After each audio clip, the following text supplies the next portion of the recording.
Avant les routes, il y eut Séphoris. Séphoris était à 6 kilomètres de Nazareth. Moins d'1 heure à pied, par le chemin qui descendait dans la vallée et remontait de l'autre côté. Joseph y allait régulièrement depuis des années. Le chantier de reconstruction d'Hérode Antipas avait besoin de bras artisanaux, de gens qui savaient travailler le bois et la pierre. Il emmenait le garçon avec lui depuis qu'il avait assez de force pour porter quelque chose d'utile. C'était comme ça qu'on apprenait un métier dans ce monde-là, pas dans une école, sur un chantier, à côté de quelqu'un qui savait. La ville était autre chose que Nazareth. Pas légèrement différente, fondamentalement différente. Des rues pavées en grille, droites, calculées, comme si quelqu'un avait décidé que les rues devaient aller quelque part plutôt que serpenter selon le terrain. Des maisons de riches avec des sols en mosaïque, des motifs colorés qu'on voyait depuis la rue quand les portes étaient ouvertes, des géométries qui demandaient des mois de travail à des artisans spécialisés. Un théâtre taillé dans la colline nord, il n'y était pas entré, mais il avait vu les gradins depuis le chemin, la demi-lune de pierre qui attendait ses spectateurs. Joseph appelait cette ville l'ornement de toute la Galilée. C'était peut-être vrai. Ça dépendait de ce qu'on appelait un ornement. Sur le chantier, les ouvriers venaient de partout. Des Galiléens comme eux, des gens de Judée, des artisans qui avaient voyagé pour du travail. On parlait araméen, hébreu, un peu de grec pour les transactions avec les contremaîtres. Les contremaîtres travaillaient pour des architectes qui travaillaient pour Antipas qui travaillaient pour l'idée qu'il se faisait de sa propre grandeur. La chaîne était longue entre la décision et la pierre posée. Il y avait une cour, le matin, où les ouvriers journaliers se rassemblaient pour être embauchés. Des hommes debout qui attendaient qu'on les choisisse. Certains avaient des métiers précis et valaient plus cher. Les autres attendaient qu'on ait besoin de quelqu'un pour porter, déblayer, creuser. Certains jours on les prenait tous. Certains jours on n'en prenait qu'une partie et les autres repartaient chez eux avec rien. Joseph l'avait emmené voir ça une fois. Il lui dit, « Regarde. » Il ne dit pas quoi regarder. Il n'en avait pas besoin. Ce qu'il vit sur ce chantier pendant les années où il travailla avec Joseph puis seul après la mort de Joseph, il le garderait. La façon dont la richesse se construisait sur des dos qui ne posséderaient jamais rien de ce qu'il construisait. Les mosaïques dans les maisons qu'il ne verrait jamais de l'intérieur. Le théâtre pour des spectacles auxquels il n'assisterait pas. L'argent qui circulait en haut et effleurait le bas. Il ne le formulait pas en termes politiques, il n'avait pas encore ce vocabulaire. Il le sentait dans ses muscles à la fin d'une journée et dans le pain qu'il mangeait le soir qui n'était pas tout à fait assez. La frontière entre Séphoris et ses villages satellites disait quelque chose. Côté Séphoris, les poteries étaient mélangées, juives, romaines, importées d'ailleurs. Les gens de la ville achetaient ce qu'ils trouvaient. Côté Nazareth et les villages autour, strictement juifs, les vases de pierre blanche conformes aux lois de pureté, pas d'importation non juive, pas de compromis sur ce qu'on touchait. La ligne était tenue consciemment. Nazareth choisissait ce qu'elle était, en sachant ce que Séphoris était à 6 kilomètres. Il vit aussi Séphoris se terminer. Le chantier principal s'acheva. Antipas déplaça sa capitale vers Tibériade. Le chantier de Séphoris se vida progressivement. Les ouvriers journaliers partirent vers d'autres villes, d'autres chantiers, d'autres places sur d'autres cours le matin. Il resta quelque temps encore, les petits travaux d'entretien, les réparations, les finitions. Puis le travail se raréfia vraiment. C'est à ce moment-là que les routes appelèrent. La cour des ouvriers journaliers. Les dos qui portaient. Les mosaïques vues depuis la porte. La question qu'il ne savait pas encore poser et qui cherchait ses mots depuis des années. Et puis un matin, il n'était plus là. Pas d'explication. Pas d'adieu. La porte ouverte, la poussière dehors, le soleil déjà haut. Il avait pris la route. Vers où, personne ne savait vraiment. Comme si quelque chose l'appelait depuis toujours et qu'il en avait enfin assez de faire semblant de ne pas entendre. Marie le sut avant que Joseph s'en aperçoive. Elle ne dit rien. Elle alla à la fenêtre. Elle regarda la route poussiéreuse qui descendait vers le sud. Elle resta là un moment, les mains à plat sur le bord de pierre. Puis elle retourna à son pain. Il y avait des choses qu'on savait depuis le début et qu'on n'était pas prêt à savoir quand même. Elle était prête depuis longtemps. Ça ne rendait pas la chose plus légère. Joseph ne dit rien non plus. Il prit son outil. Il travailla le bois. C'est ce qu'il savait faire quand le reste ne servait à rien. Écrire, c'était autre chose. Écrire s'apprenait dans les écoles supérieures, le Beth Midrash, auquel les fils de charpentiers de Nazareth n'avaient pas accès. Il savait tracer les lettres. Joseph lui avait appris ça avec un bâton dans la poussière de l'atelier, le soir, avec la patience particulière de quelqu'un qui donne ce qu'il a sans se plaindre de ne pas avoir plus. Mais écrire vraiment, sur parchemin, avec la régularité et la précision du scribe, non. Ce n'était pas son outil. Sa langue à lui était la parole. Il le saurait toujours. Il avait la vingtaine et les routes de Galilée dans les pieds comme une démangeaison qu'on ne peut pas gratter. Il marcha d'abord sans direction précise, vers le nord, vers Capharnaüm, vers le lac, vers les marchés où les caravanes descendaient de Damas avec leurs odeurs de bêtes mouillées, de cuir, d'épices frelatées, de sueur humaine. Il y avait trop de choses à regarder pour s'arrêter à converser. Les pieds sur le chemin, les yeux partout ailleurs. Il y avait une route. Pas une route parmi d'autres, la route. Celle qui traversait la Galilée depuis des siècles avant lui et qui continuerait des siècles après. On l'appelait la Via Maris, le chemin de la mer, la route des marchands et des armées et des pèlerins depuis l'Égypte vers la Mésopotamie et retour, depuis toujours. Elle descendait de Damas vers le sud, longeait le lac de Tibériade par Capharnaüm, traversait la plaine d'Esdraelon, montait vers Mégiddo puis redescendait vers la mer à Ptolémaïe. De là on pouvait longer la côte vers le sud. Gaza, puis le Sinaï, puis l'Égypte, puis Alexandrie au bout. C'était la route des caravanes qui venaient de Damas avec leurs ballots de soie et d'épices. La route des armées romaines qui montaient vers la Syrie. La route des pèlerins juifs qui descendaient vers Jérusalem par le détour de la mer plutôt que par la Samarie hostile. Tout le monde y marchait. Des visages de partout, des langues de partout, des dieux de partout. Capharnaüm était un nœud sur cette route, une ville de passage, de commerce, de contact entre mondes. C'est là qu'il commença vraiment à regarder. Les caravanes acceptaient des bras supplémentaires en échange d'une place dans le convoi, garder les bêtes la nuit, charger et décharger les ballots à chaque étape, réparer ce qui cassait. Il savait faire ça. Joseph lui avait appris. L'hospitalité faisait le reste. Dans les villages juifs on nourrissait le voyageur sans lui demander ce qu'il avait à donner en échange. Il mangeait peu. Il dormait dans les champs quand il le fallait. Il apprit les accents, les gestes, les colères. Les façons d'insulter d'un village à l'autre. Les façons de prier aussi. Dieu avait 1000 noms, 1000 gueules, 1000 chemins qui menaient à la même lumière ou au même vide, selon les jours. Ce fut sur la route qui montait vers Jérusalem qu'il le rencontra pour la première fois. Un homme seul, pas jeune, qui marchait à son rythme à lui, pas le rythme des pèlerins pressés, pas celui des marchands qui comptent les heures, quelque chose de plus lent et de plus délibéré, le rythme de quelqu'un qui a appris à marcher comme on apprend à respirer. Un Samaritain, ça se voyait à ses habits, à la façon dont les autres pèlerins faisaient un écart imperceptible sur la route pour ne pas le frôler. Jésus ne fit pas d'écart. Il marcha à côté de lui. L'homme ne dit rien d'abord. Il laissa le silence s'installer, le testa un peu, vérifia qu'il n'était pas de ceux qui remplissent le silence parce qu'ils en ont peur. Puis il dit, sans tourner la tête, « Tu n'es pas d'ici. » Jésus dit, « Je suis de Nazareth. » L'homme dit, « Ça ne t'éloigne pas beaucoup. » Jésus dit, « Non. » Ils marchèrent ensemble jusqu'au soir. L'homme s'appelait Tobia, un nom hébreu porté par un Samaritain, ce qui disait quelque chose sur sa famille, sur des générations de frontières brouillées que les purs des deux côtés préféraient ignorer. Il parlait peu mais quand il parlait c'était avec cette précision des gens qui ont réfléchi longtemps avant d'ouvrir la bouche. Il dit à un moment, en regardant les collines de Samarie au loin, on prie le même Dieu depuis le même endroit, nous et eux. On nous dit que notre montagne est fausse et que leur temple est vrai. Dieu a une adresse, maintenant. Il dit ça sans amertume, avec la fatigue tranquille de quelqu'un qui a cessé d'en vouloir aux gens de leurs bêtises parce que c'est trop épuisant. Jésus ne répondit pas tout de suite. Il pensa à Jérusalem, au temple, au docteur, aux discussions sous le portique. À Gamliel qui riait.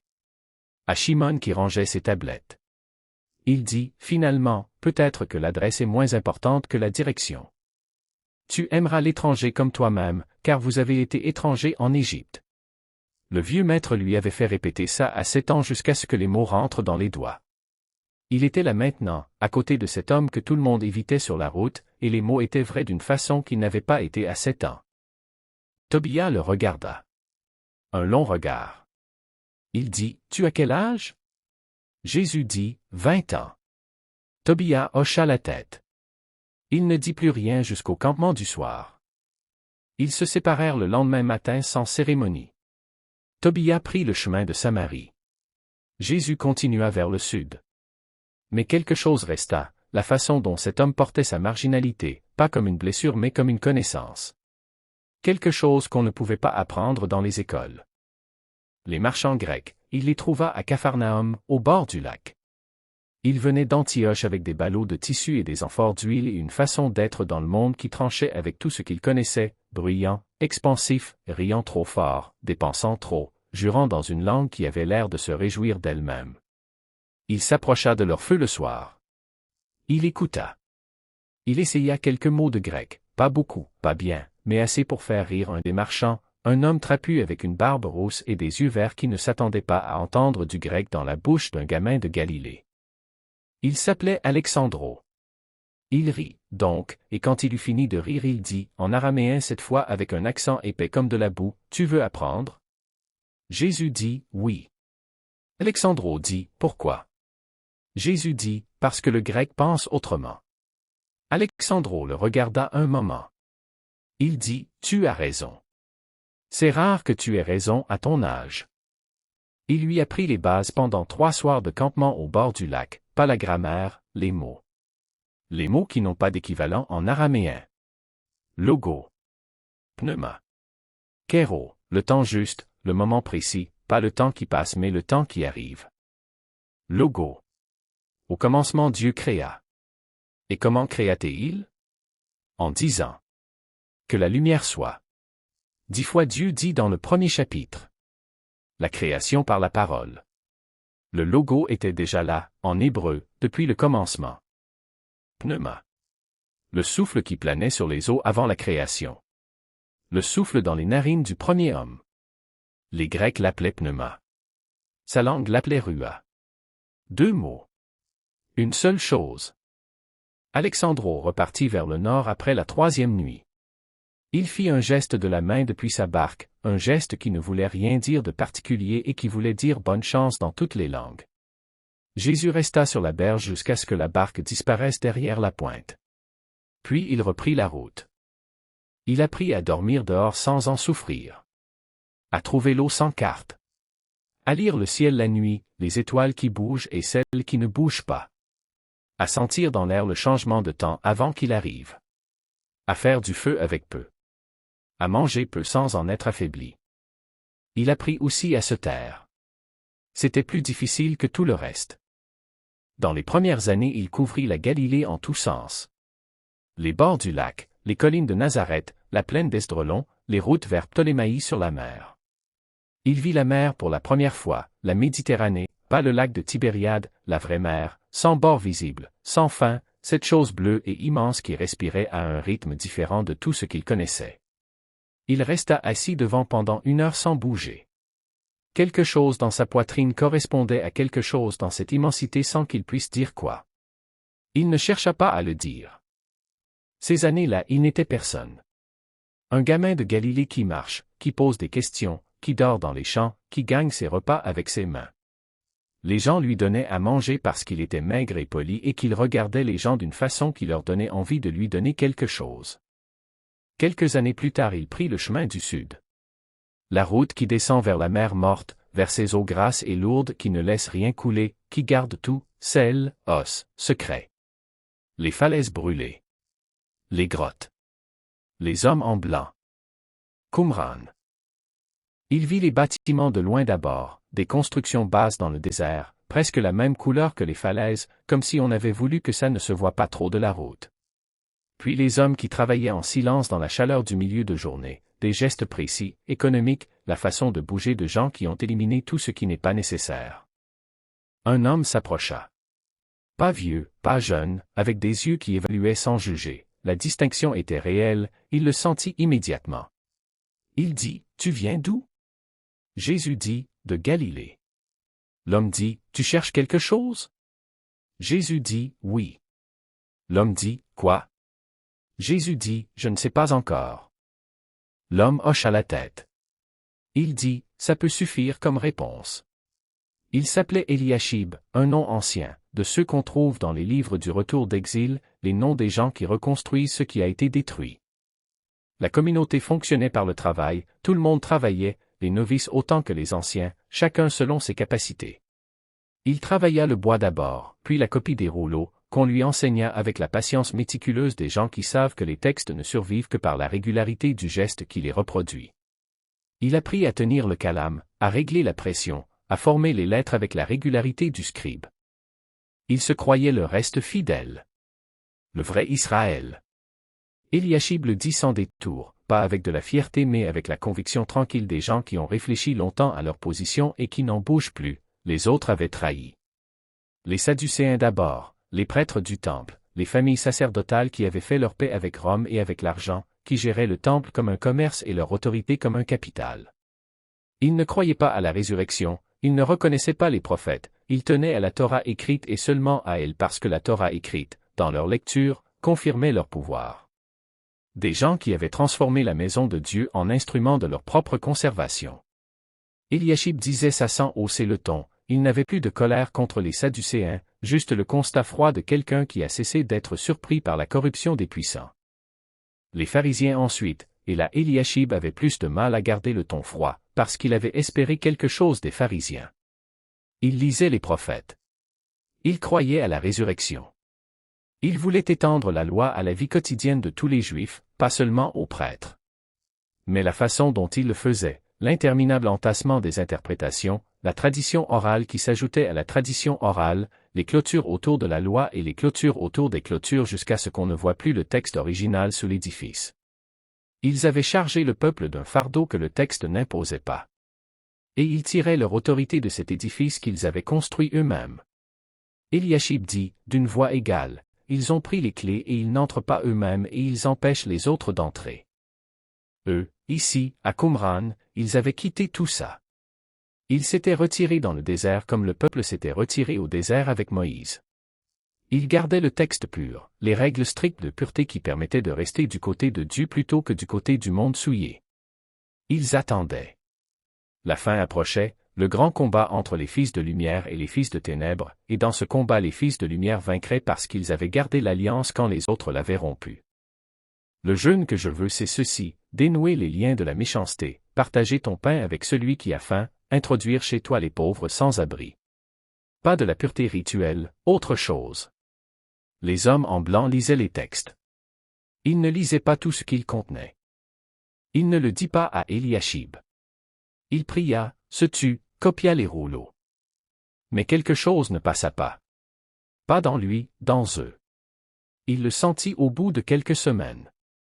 Un regard d'Eliashib sur ses mains après qu'il eut touché un étranger sur la route, pas un regard de colère, quelque chose de plus discret, une légère rétractation. Les bains rituels qui se multipliaient après les contacts avec le monde extérieur. La façon dont les membres du groupe se regardaient quand ils mangeaient avec eux sans avoir suivi toutes les étapes de la purification. Ils ne les suivaient pas toutes.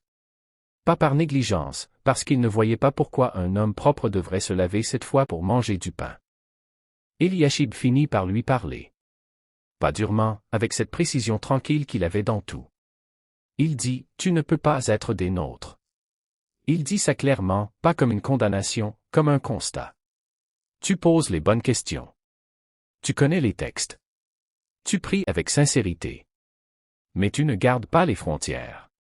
Pour toi la pureté est une disposition intérieure. Pour nous c'est une pratique physique, précise, quotidienne.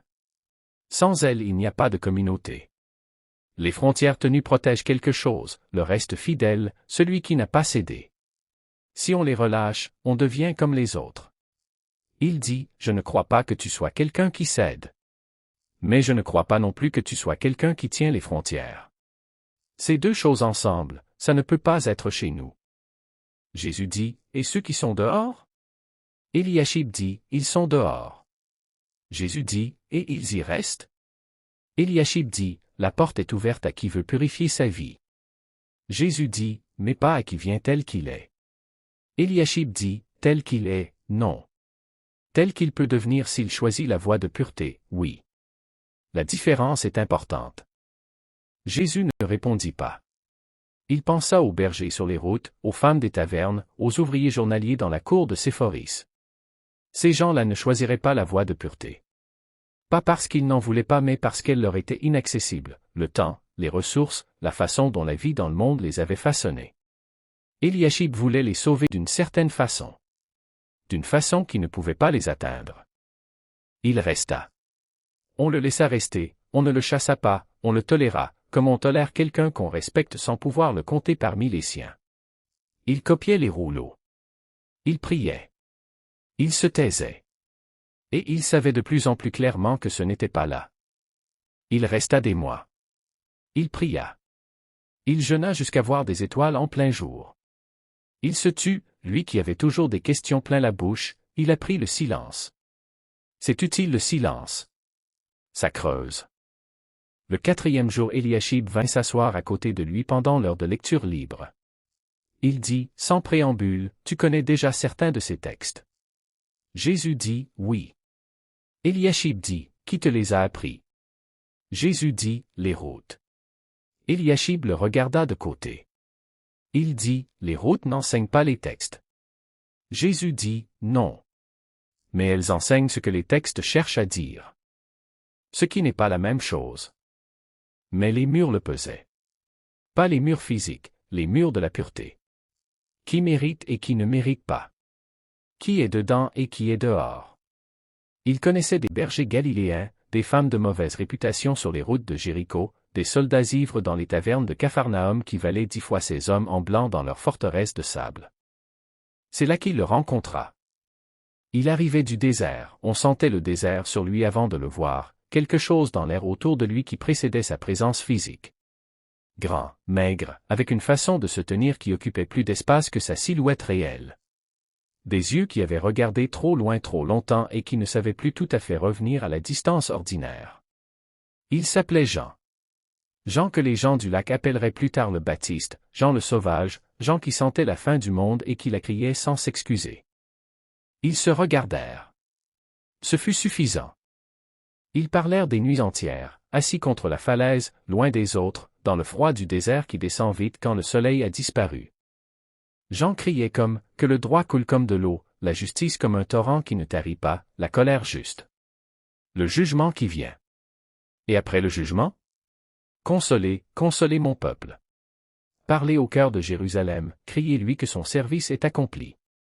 2 voix dans les mêmes textes. Pas une contradiction, un ordre. Jean avait le premier mot. Il aurait le second. Il dit à Jean, tu annonces ce qui doit d'abord être dit. Moi je dirai ce qui vient après. Jean dit, c'est peut-être la même chose dite à des moments différents. Jésus dit, oui. C'est pour ça qu'on ne se contredit pas. Jean dit un soir, tu iras plus loin que moi. Jésus dit, non. Différemment. Jean dit, c'est la même chose. Jésus dit, non. Ils se séparèrent sans date fixée, sans promesse formulée. Juste la certitude que ce n'était pas fini. L'Égypte. Il descendit par la route côtière, celle qui longe la mer jusqu'au delta du Nil. La frontière entre la Palestine et l'Égypte n'était pas une ligne dans le sable, c'était une façon dont la lumière changeait, dont l'air sentait différemment, dont les palmiers remplaçaient progressivement les oliviers. Et puis le Nil, cette chose marron et lente et immense qui n'avait rien à voir avec le Jourdain, rien à voir avec le lac, une présence géographique d'un autre ordre, un fleuve qui avait inventé des civilisations. Alexandrie était au bout. La ville-monde. La ville qui ne dormait pas. Des bateaux de partout dans le port, des langues qu'il ne comprenait pas encore, des visages qu'il n'avait jamais vus, des odeurs de poissons et de parfums et d'épices et de pierres chauffées. Il trouva sa place dans la ville le premier matin, par les mains. Les chantiers du port, le bois à travailler, les gens qui ont besoin de quelqu'un qui sait faire et qui ne pose pas de questions. Il travaillait le matin, il apprenait l'après-midi et le soir. Son grec s'améliora vite. Il avait la base qu'Alexandro lui avait donnée au bord du lac, quelques années avant, et la rue faisait le reste, une ville où tout le monde parle grec, où les discussions philosophiques se tiennent dans les marchés autant que dans les écoles. Les bibliothèques, il y entra pour la première fois avec la prudence de quelqu'un qui entre dans un endroit trop grand pour être immédiatement apprivoisé. Des rouleaux par milliers, classés, étiquetés, entretenus par des hommes dont le seul métier était de conserver ce que les autres avaient pensé. Il resta là des heures, les premiers jours, à toucher les étiquettes sans ouvrir les rouleaux. Comme si l'accumulation elle-même disait quelque chose avant même le contenu. La première fois qu'il trouva quelque chose qui lui parlait vraiment, c'était dans une section déserte des textes égyptiens anciens. Un rouleau plus court, mieux conservé, avec une étiquette en grec qui disait simplement récit d'un homme. Il le déroula. Il appela un scribe. Celui-ci lut un moment. Il dit, c'est une histoire. Un homme de cour égyptien qui fuit son pays après la mort du pharaon. Il erre des années dans des pays étrangers, chez les Cananéens, chez les tribus du désert. Il apprend leur langue. Il épouse la fille d'un chef. Il devient quelqu'un parmi eux. Et à la fin, vieux, il rentre en Égypte. Jésus dit, pourquoi il était parti? Le scribe dit, le texte ne le dit pas clairement. Il avait peur peut-être. Ou il avait entendu quelque chose qu'il n'aurait pas dû entendre. Ou simplement, la mort du pharaon avait ou changé et il ne savait plus où il était. Jésus dit, et quand il rentre, il est le même? Le scribe dit, il est vieux. Et il veut être enterré en Égypte. C'est tout ce qu'on sait de ce qu'il est devenu. Va, pars, quitte ton pays, ta parenté, la maison de ton père. Sur une parole, sans destination précise, avec juste la certitude que partir était juste et que la direction se clarifierait en marchant. Sinoué avait fait ça. Moïse aussi, qui avait fui avant de revenir. Les gens de sa tradition partaient avant de comprendre. C'était leur façon d'apprendre. Il reposa le rouleau. Il en prit un autre dans la même section. C'est là qu'il trouva l'hymne. Un rouleau plus fragile, avec une étiquette en grec approximatif qui disait simplement hymnes anciens. Le scribe lut un moment en silence. Il dit, c'est un hymne à un Dieu solaire. Un Dieu unique. Ça dit. Tu as créé les peuples, leur langue et leur caractère. Tu as fait la terre selon ton désir quand tu étais seul. Tout ce qui vole dans le ciel, tout ce qui marche sur la terre, tu l'as fait. Il s'arrêta.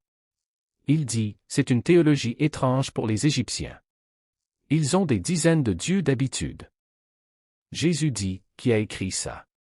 Le scribe dit, un pharaon. Il y a très longtemps. On a tout effacé après sa mort, ses temples, son nom, ses textes. Il avait voulu supprimer tous les autres dieux. Ça n'a pas plu. Tu envoies ton souffle, ils sont créés, et tu renouvelles la face de la terre. Marie le chantait le soir parfois, avec cette voix qu'elle avait pour les psaumes. Et au commencement Dieu dit, 10 fois, et à chaque fois quelque chose de nouveau apparaissait. La diversité voulue. Pas un accident. Dans la création elle-même. 13 siècles avant. Un autre nom, un autre pays, un disque de lumière au lieu d'une voix. Mais la même intuition au fond, un seul créateur, une seule source, et depuis cette source toute la diversité du monde. Il alla trouver le prêtre quelques jours plus tard. Pas dans Alexandrie, dans le delta, là où les anciens temples subsistaient entre les bras du Nil, entretenus par des prêtres qui maintenaient des rites millénaires avec la continuité tranquille de gens qui n'ont pas de raison de changer ce qui a toujours fonctionné. Un prêtre accepta de lui parler. Un homme à la tête rasée, aux gestes lents et précis, qui mesurait ses mots comme on mesure une substance précieuse dont on a une quantité limitée. Jésus lui parla du rouleau. Du pharaon au Dieu unique. Le prêtre hocha la tête avec cette expression des gens qui reconnaissent un sujet dont ils ont hérité malgré eux. Il dit, Akhenaton. C'est son nom qu'on ne prononce pas. Ou qu'on prononce pour avertir. Il voulait un seul Dieu, un disque de lumière dans le ciel, sans visage, sans histoire, sans colère, sans amour. Un Dieu trop pur pour être touché. Il ferma les temples. Il interdit les autres dieux. Il construisit une ville neuve au milieu du désert pour son Dieu unique. Et quand il mourut, ses successeurs détruisirent tout. Les temples, les statues, son nom sur les murs. Jésus dit, pourquoi ça n'a pas tenu? Le prêtre dit, parce qu'un Dieu sans visage ne peut pas être aimé. Les hommes ont besoin d'un visage entre eux et l'infini. Quelque chose qu'on peut regarder.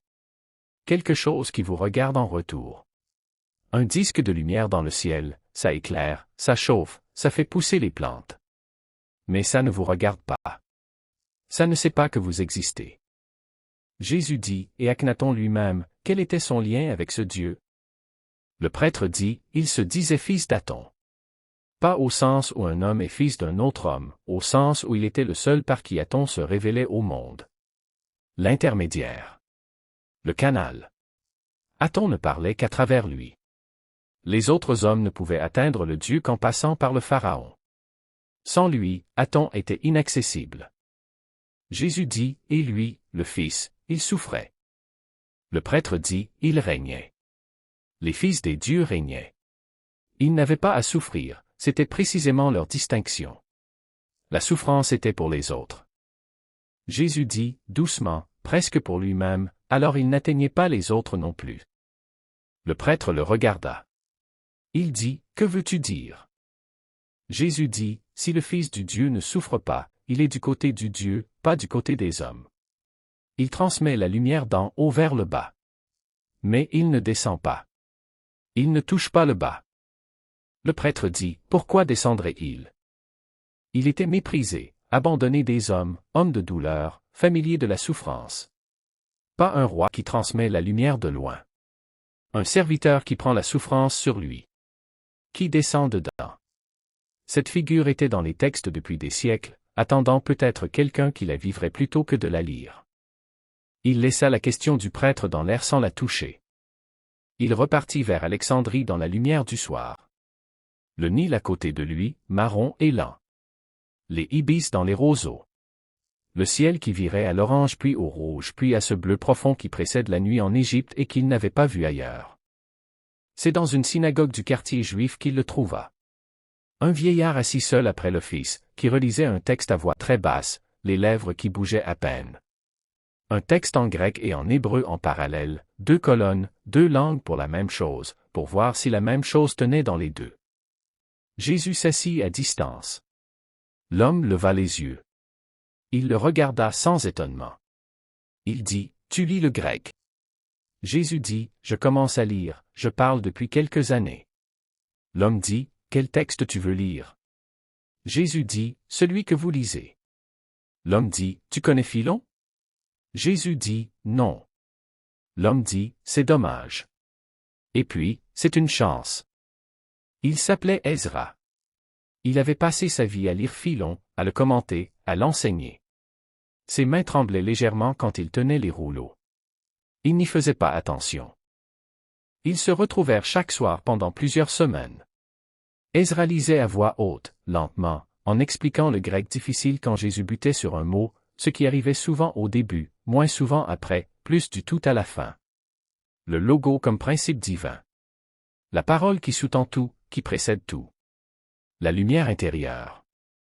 Il dit un soir, si le logo est en tout, il est aussi dans les pauvres. Ezra dit, évidemment.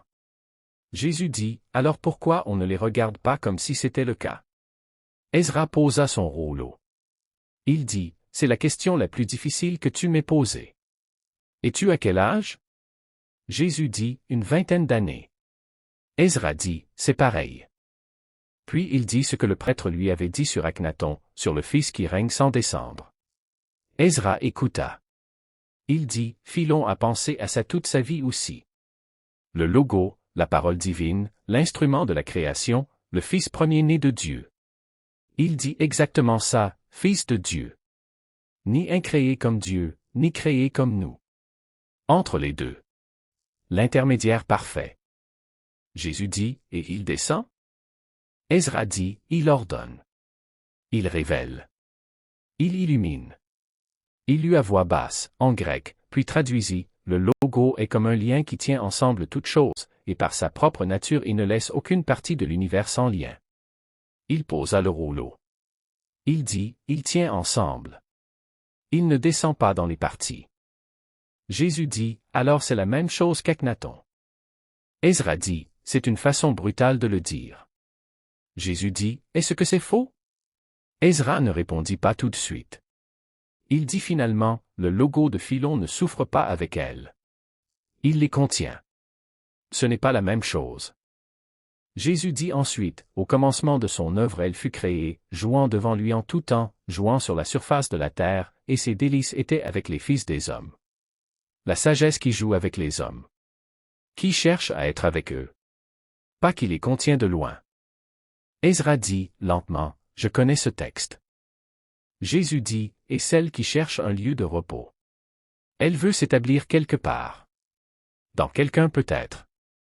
Ezra dit enfin, tu cherches quelque chose qui soit à la fois présent en tout et capable de descendre dans le particulier. Ça n'existe pas encore dans nos textes. Jésus dit, peut-être qu'il faut que ça existe autrement que dans les textes.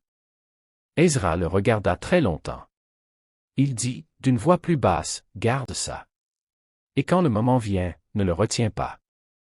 Un soir Ezra dit encore, sans lever les yeux de son texte, tu portes quelque chose que personne ne t'a appris. Garde-le. Il te mènera plus loin que tous les maîtres. Jésus ne répondit rien.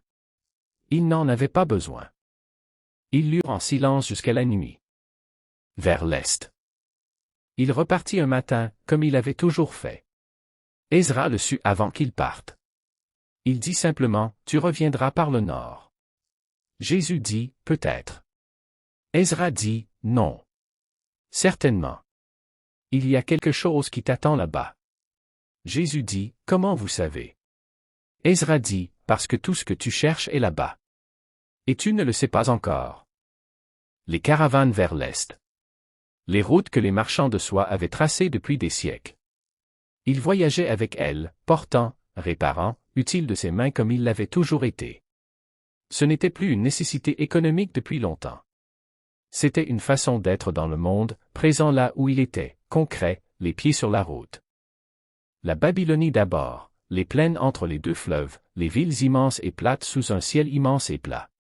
Des communautés juives là aussi, des Juifs de la déportation qui n'étaient jamais rentrés, qui portaient la Torah dans une valise et leur adresse dans une autre. Il discuta avec leur maître. Il lut leur texte, son hébreu biblique était solide maintenant, affiné par les mois de copie à Qumran. La Perse. Les montagnes qui montaient d'un coup après les plaines. Des hommes qui priaient le feu, avec leur dualisme entre la lumière et l'obscurité, le bien et le mal comme force cosmique en lutte permanente. Il reconnut des choses, pas les mêmes mots, les mêmes intuitions sous des mots différents. D'une façon plus incarnée peut-être, moins cosmique. Il resta dans cette région plus longtemps qu'il n'avait prévu. Une caravane l'avait déposé près d'un bourg au pied des montagnes et il y avait un temple du feu à la sortie du bourg. Pas un temple comme le temple, une construction basse, carrée, sans image, sans statue, avec une seule pièce au centre où brûlait un feu qu'on ne laissait jamais s'éteindre. Des hommes en blanc l'entretenaient par rotation, jour et nuit, depuis des générations. Le bois était choisi, séché, posé selon des règles précises. On ne soufflait pas dessus avec la bouche, l'haleine humaine aurait souillé la flamme. Le prêtre s'appelait Vahuman. Un homme d'une 50aine d'années, le bas du visage couvert d'un tissu blanc quand il s'approchait du feu, les mains très propres. Il parlait un araméen de commerce, appris sur les routes, suffisant pour l'essentiel. La première chose que Vahuman lui dit, quand il comprit d'où il venait, ce fut « Nous connaissons vos textes. Certains d'entre nous ont lu vos prophètes. » Il dit ça sans prétention, comme un fait géographique. Puis il ajouta « Et vous avez emprunté des choses aux nôtres, pendant l'exil à Babylone. Nous étions vos voisins. On ne vit pas côte à côte pendant 2 siècles sans que quelque chose passe. » Il ne répondit pas tout de suite. Il pensa aux textes qu'il connaissait, ceux d'avant l'exil et ceux d'après. Les prophètes anciens ne parlaient pas beaucoup de la résurrection des morts. Ceux d'après Babylone en parlaient. Les anciens ne parlaient pas d'un adversaire, d'un accusateur avec un nom. Ceux d'après en parlaient. Il avait remarqué ça à Qumran sans savoir quoi en faire. Vahuman venait de lui donner une hypothèse. Il demanda, « Qu'est-ce que vous croyez ?» Vahuman dit, « Il y a un seul créateur. Ahura Mazda, le Seigneur sage. Il a fait le monde bon. Et il y a l'esprit destructeur qui corrompt ce qui a été fait bon. Le monde est le champ où les deux s'affrontent. Chaque homme choisit son camp à chaque geste, pas une fois pour toutes, à chaque geste. Les bonnes pensées, les bonnes paroles, les bonnes actions. 3 choses. Il n'y en a pas d'autres. Il dit, et à la fin.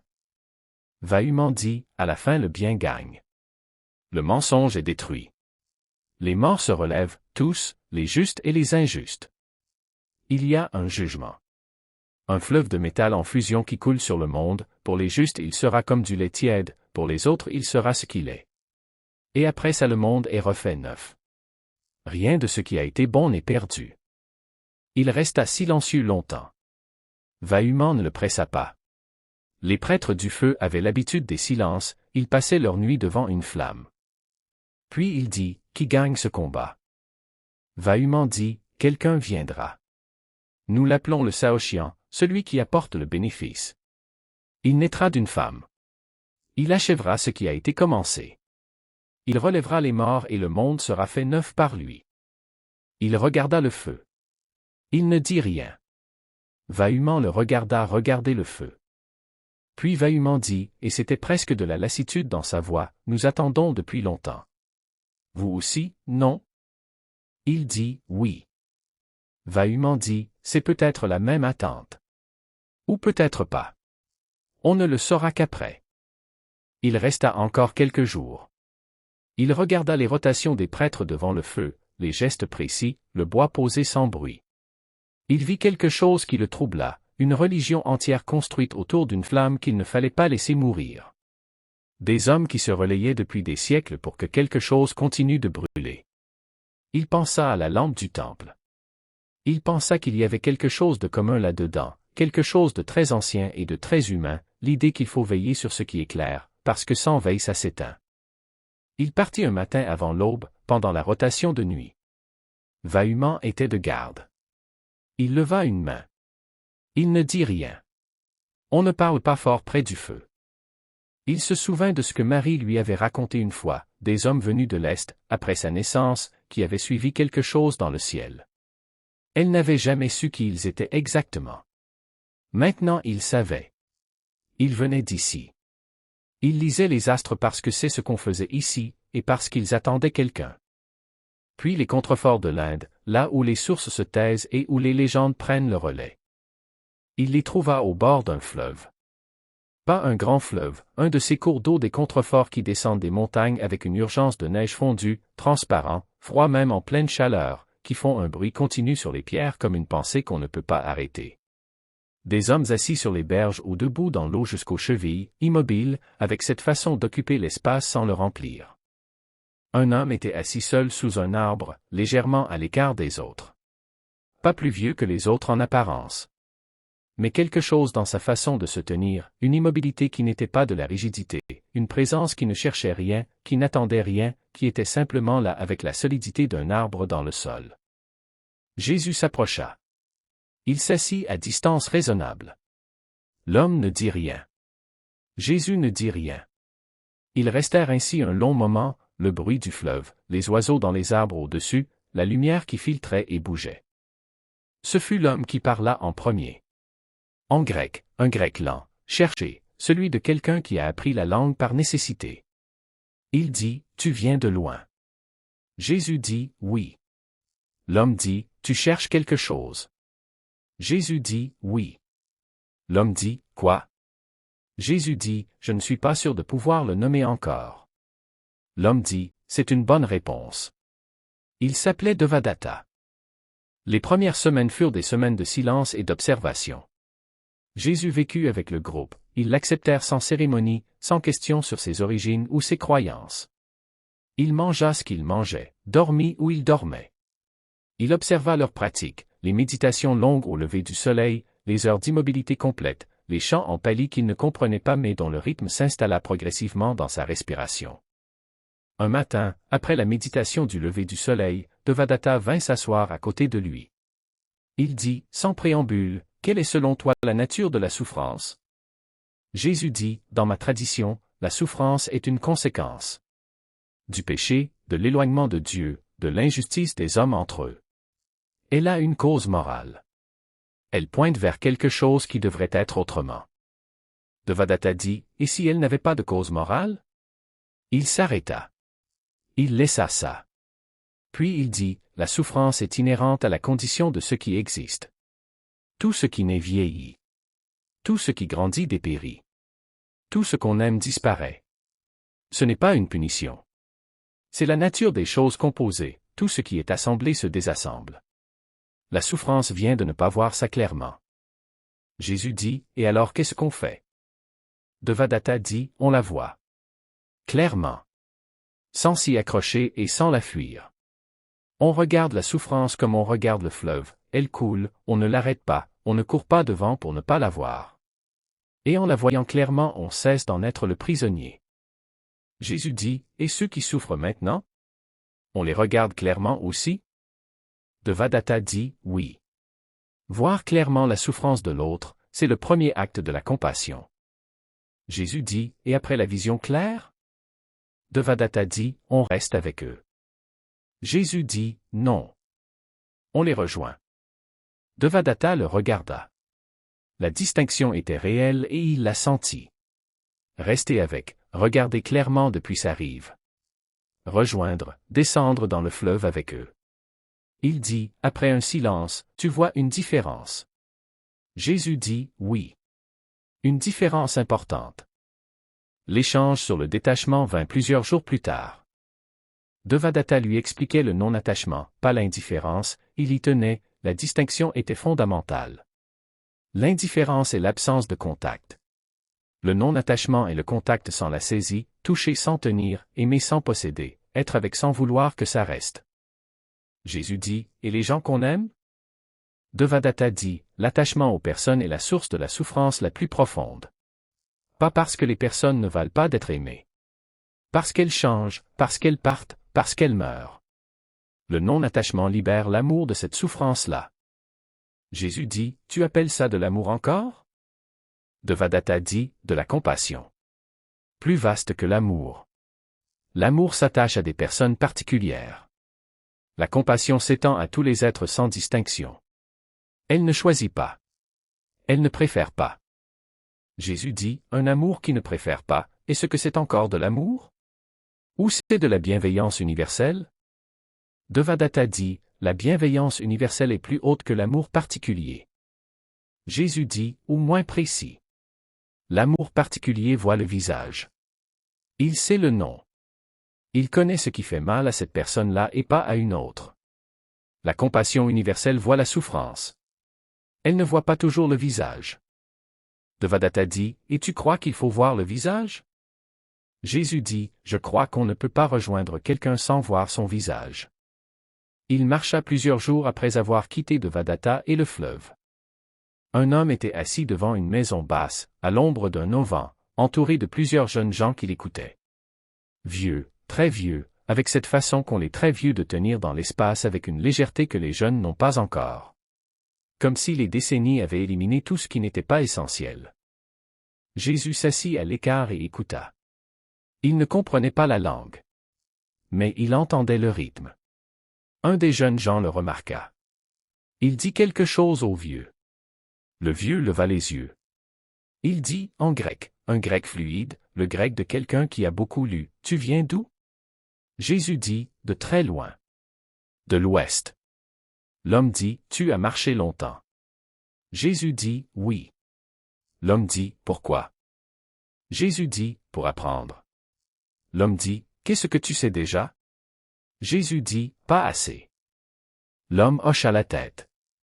Il dit à ses élèves quelque chose dans leur langue, ils se levèrent, s'inclinèrent, partirent. Il dit à Jésus, assieds-toi plus près. Il s'appelait Nagabhatta. Ma famille enseigne les Védas depuis 20 générations. C'est notre dharma. La première conversation fut sur l'Atman et le Brahman. Nagabhatta enseigna avec la précision de quelqu'un qui a expliqué les mêmes choses des milliers de fois. Il dit, au fond de chaque être, il y a quelque chose d'indestructible. Pas le corps change, vieillit, meurt. Pas la pensée est instable. Quelque chose de plus profond que la pensée. L'Atman. La conscience pure. Ce qui voit sans être vu. Et au fond de tout ce qui existe, il y a aussi quelque chose d'indestructible. L'âme du monde. Le Brahman. Et ces deux choses, l'Atman et le Brahman, sont une seule et même chose. Teate tvam asi. Tu es cela. Jésus dit, l'âme de l'homme et l'âme du monde sont la même chose? Nagabata dit, au niveau le plus profond.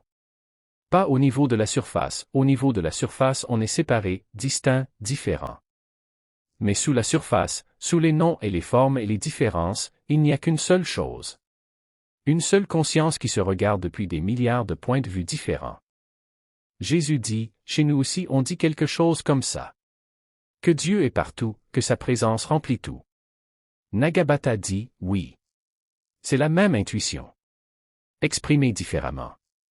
Avec un Dieu personnel dans votre cas, un Dieu qui parle, qui aime, qui se fâche. Chez nous le Brahman n'est pas personnel. Il n'aime pas. Il n'est pas en colère. Il est. C'est tout. Jésus dit, et vous, vous priez quelque chose qui n'aime pas. Nagabata sourit. Il dit, nous prions les dieux. Vishnu, Shiva, Devi, qui eux ont des visages, des histoires, des amours et des colères. Les dieux sont les formes que le Brahman prend pour être accessible aux hommes ordinaires. Le Brahman lui-même est au-delà des formes. Le deuxième jour la conversation porta sur le dharma et le karma. Nagabata dit, le dharma du soleil est de briller. Le dharma du fleuve est de couler. Le dharma du brahman est d'enseigner et de prier. Le dharma de celui qui est né en bas, il est en bas. C'est sa place dans l'ordre. Jésus dit, et si quelqu'un né en bas avait la sagesse de quelqu'un né en haut? Nagabata dit, la sagesse aussi a son dharma. Elle se développe selon la position. Jésus dit, j'ai rencontré des bergers galiléens qui valaient 10 fois des scribes de Jérusalem. Des femmes de mauvaise réputation qui comprenaient Dieu mieux que des prêtres. Des étrangers qui avaient une foi que je n'ai pas vue chez les gens de ma propre tradition. Nagabata dit, et alors? Jésus dit, alors l'ordre dans lequel ils sont nés ne dit rien de ce qu'ils sont.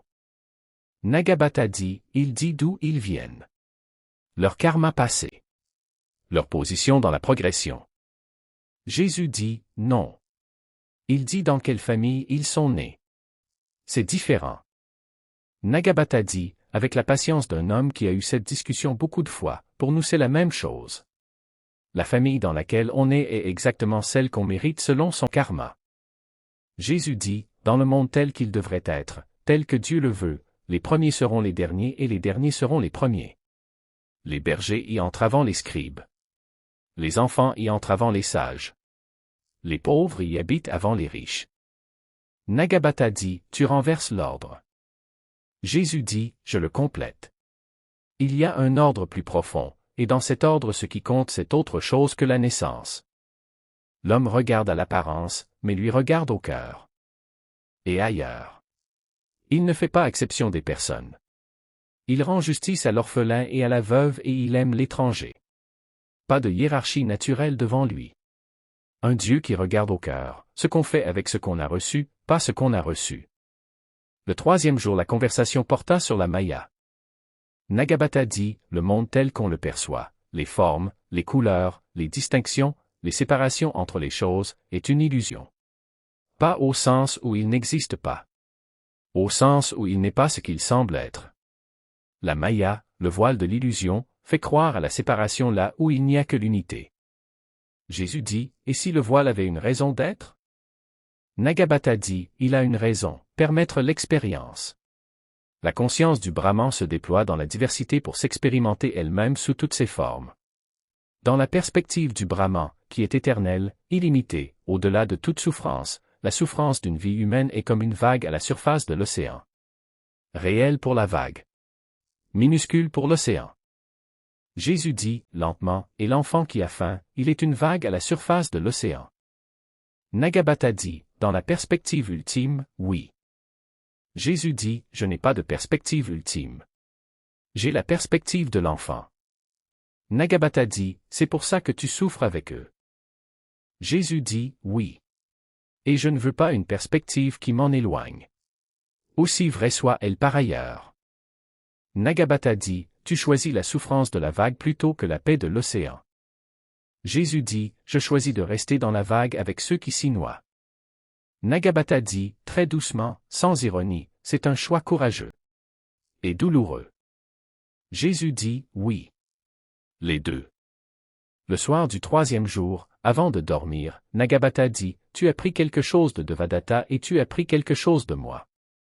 Mais tu n'as pris ni l'un ni l'autre entièrement. » Jésus dit, « Non. » Nagabata dit, « Qu'est-ce que tu as pris? » Jésus dit, « De Devadatta, la compassion sans frontières, l'éveil accessible à tous, le non-attachement comme liberté.